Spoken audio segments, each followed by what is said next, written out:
Alors, Petits crimes conjugaux parle d'un couple, un éternel couple, de l'éternel couple, et d'un couple, mais d'un couple en crise, on va dire ça comme ça, hein. Ouais. Un couple en crise. Et avec des, comment dire, Avec des des rebondissements rebondissements, multiples. voilà. Et sur fond d'enquête policière, voilà.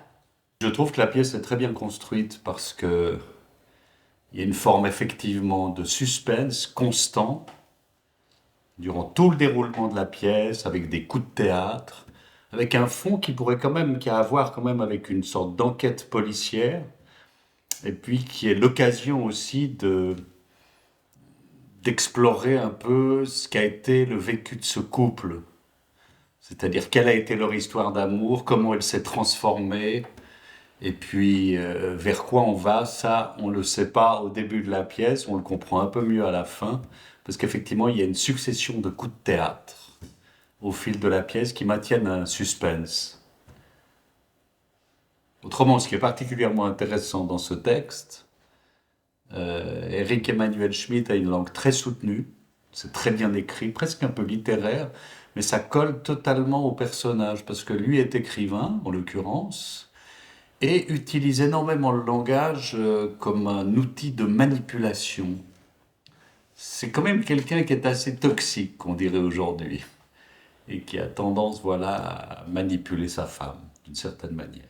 Oui, c'est une forme d'amour, mais qui s'est transformée en un amour un peu exclusif, passionnel et destructeur. Et là, on en est à ce moment-là où justement le, ils ont trouvé une manière de remettre en question le couple, d'une drôle de manière, mais d'une manière qui leur appartient, et puis c'est ce qui va faire l'enjeu de la pièce. Ça dit effectivement beaucoup de choses, même ça dit quelque chose, non seulement dans notre époque, mais dans toutes les époques, puisqu'il s'agit du couple, parce qu'il s'agit d'amour, parce qu'il s'agit de complexité des rapports dans un couple, parce qu'on aspire à un amour toujours... on aimerait que l'amour soit éternel, que soit, voilà, existe, que ce soit toujours le tu m'aimes, je t'aime passionnément, tu m'aimes. Enfin, on est toujours dans ce rapport-là. Et puis, c'est intemporel.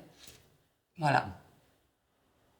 Oui, c'est vrai que ça tombe pile à notre époque. On cherche quand même à, on va dire, investiguer sur les rapports de pouvoir à l'intérieur du couple, ces questions de dominant-dominé.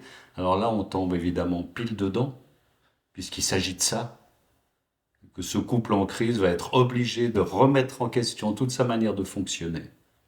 Donc oui, ça a quelque chose de très actuel.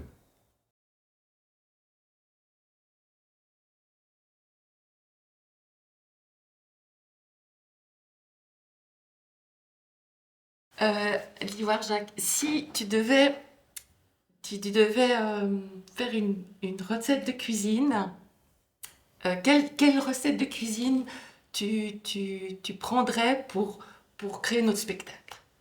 Le pain. Le Il faut pain. d'abord malaxer un certain nombre Ouais. d'ingrédients, laisser fermenter. Il y a tout un travail, on va dire, de longue haleine pour arriver au produit final et faire en sorte que les choses prennent.